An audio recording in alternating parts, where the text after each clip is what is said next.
I just have to do this the right way, okay? I have to do all this the right way, and you know, talking out of school or just isn't going to get it.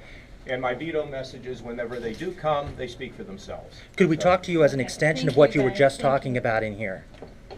Sure. Okay. You had mentioned before when you were talking to the House, you used the word recession. Okay, but you also were talking about I didn't say we were in a recession. I said I'm very concerned about the slowdown, and it feels. But you know, look, there's a lot of people now beginning to talk about the fact that they think the economy is going to perk up. But we can't budget on the basis of rosy scenarios. That's what Washington always does, and we're not going to do that here.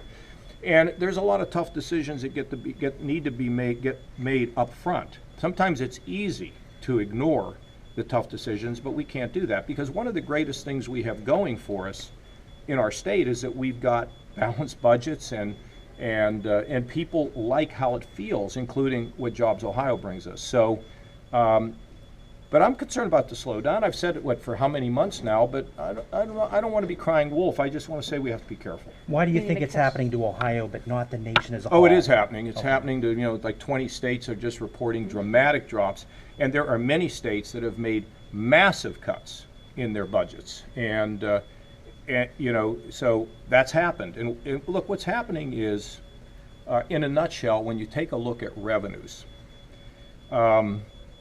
nobody's going to the store anymore and paying full price.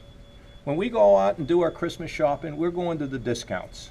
And even if we go to the traditional store, they got to give you 30–40% off, okay? We need to catch the elevator. I need to finish, Emily, please. And the fact is that when you think about that, we're experiencing a sort of deflation. So the revenues that are collected are not as robust. And secondly, while people say we have full employment, we don't, because it doesn't take account of workforce participation. It doesn't count people who drop out of the workforce. So we see some of our projections around withholding and all that falling short.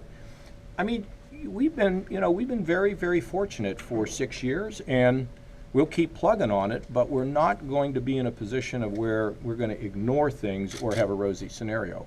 But that's kind of what's happening, and it's happening to many parts of the state, and some of these states have been forced to engage in very significant cuts. We have not had to do that, and that gets back to the rainy day fund. The rainy day fund is not there to just fund things willy-nilly. The rainy day fund is there to deal with these kind of shortfalls in the middle of a budget, so you can minimize disruptions. Okay? Thank you, Governor. Right, Thank you, Governor. Thank you, sir.